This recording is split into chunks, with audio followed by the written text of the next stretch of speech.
Hi అండి, welcome to our channel.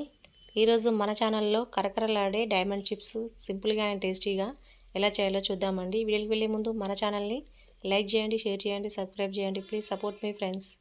ఇప్పుడు ఒక మిక్సింగ్ బౌల్ తీసుకొని అందులోకి 1 కప్పు వరకు మైదా పిండి తీసుకోవాలి. మైదా పిండి వద్దనుకుంటే దీని ప్లేస్లో గోధుమ పిండిని అయినా తీసుకోవచ్చు. 2 టేబుల్ స్పూన్ల వరకు బియ్యం పిండి వేసుకోవాలి. బియ్యం పిండి వేయడం వల్ల మనం చేసే చిప్స్ అనేవి కరకరలాడుతూ క్రిస్పీగా ఉంటాయి. ఇప్పుడు 1 స్పూన్ వరకు వాము వేసుకోవాలి. వామును ఇలా కొంచెం క్రష్ చేసినట్టు వేసుకోవాలి. టేస్ట్ తగ్గట్టు సాల్టు.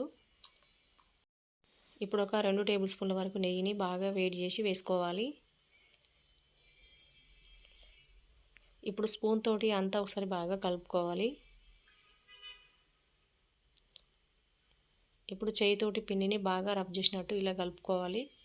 పిండి అనేది ఇలా కలుపుకున్నాక ఇలా ముద్దలా అవ్వాలి. ఇలా ముద్దలు అవుతేనే మనం చేసే చిప్స్కి పిండి పర్ఫెక్ట్గా రెడీ అయినట్టు. ఇలా ముద్దలు అవ్వకపోతే మరొక టేబుల్ స్పూన్ నెయ్యిని వేడి చేసుకొని వేసుకోవాలి.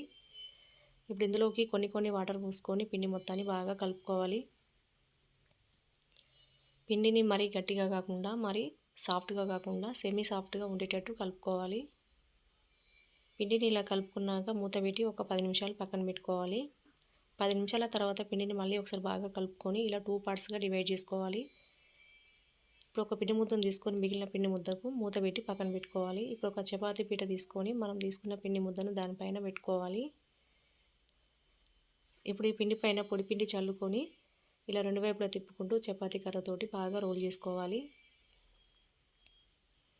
ఇలా 2 వైపులా తిప్పుకుంటూ పొడి పిండి చల్లుకుంటూ బాగా రోల్ చేసుకోవాలి. మరీ మందంగా కాకుండా మరీ పలచగా కాకుండా ఇలా కొంచెం మీడియంగా రోల్ చేసుకోవాలి. ఇప్పుడు ఒక నైఫ్ తీసుకొని మనకు నచ్చిన సైజులో ఇలా పిండిని కట్ చేసుకోవాలి. వీడియోలో చూపిస్తున్న విధంగా ఇలా కట్ చేసుకోవాలి. ఇలా నేను డైమండ్ షేప్లో కట్ చేశానండి. మిగిలిన పిండి మొత్తాన్ని ఇలాగే చేసుకొని ఒక ప్లేట్లో వేసుకొని పక్కన పెట్టుకోవాలి.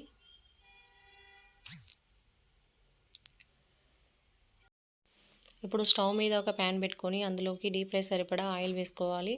ఆయిల్ అనేది హీట్ అయ్యాక మనం రెడీ చేసుకున్న చిప్స్ని ఇలా కొన్ని వేసుకోవాలి.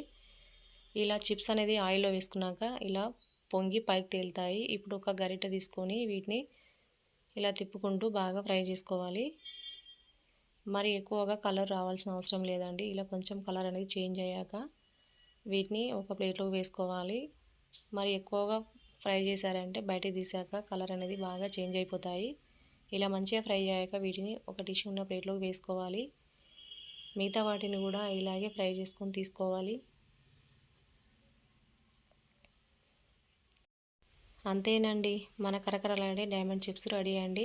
టేస్ట్ మాత్రం సూపర్గా ఉంటాయి. చాలా క్రిస్పీగా అండ్ టేస్టీగా ఉంటాయి. ఇవి పూర్తిగా చల్లారాక ఒక డబ్బాలో వేసుకొని పెట్టుకున్నారంటే 1 మంత్ వరకు నిల్వ ఉంటాయి.